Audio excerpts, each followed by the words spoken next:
Și unde te duci? Nicăieri. Asta crezi tu? Cine era? Un prieten de familie. Hai, urmați-l pe Rafiki, știe el drumul. Drumul spre ce?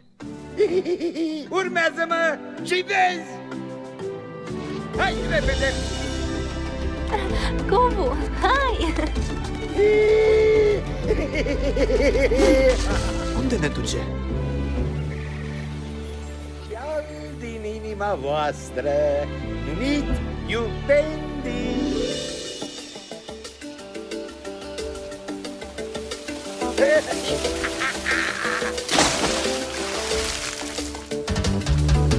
E un loc unde totul e un joc, unde luna îi strânge pe toți la un loc. Se zâmbește mult, se dansează mult și se trăiește mult. Iată hipopo cum se leagănă, aliniați în șir de conga veselă, unde toți flamingo stau și gândesc cum să mă facă să zâmbesc. În Iupendi și fructele sunt mult prea dulci, totul e divin, cerul mai senin și te îmbie să revii. În Iupendi că nu ne pasă de nimic și inima nu va pleca, să stai ea va dori. Unde e? Un loc ce e mereu cu tine. Fiecare pas, fiecare ceas e o încântare său să te bucuri rău. E drum lung să știi cu iubire doar, plutești zâmbind mereu.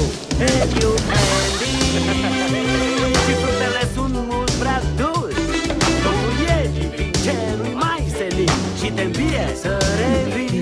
În Iupendi că nu ne pasă de nimic și inima nu va pleca, să stai ea va dori. Poți să fii ce vrei, poți să fii oricine și azi va fi ca ziua de mâine. Vei găsi Iupendi oriunde vei fi, fericirea va înflori. Iupendi înseamnă iubire, nu-i așa? Bun venit în Iupendi!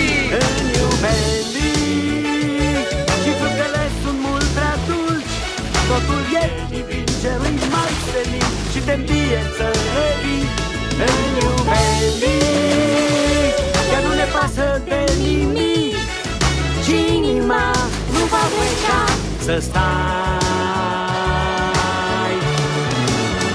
ea va dori.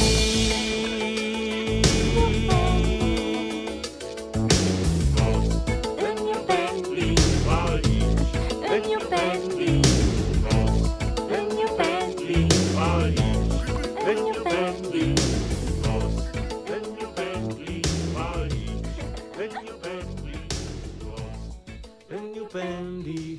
În Iupendi, în Iupendi.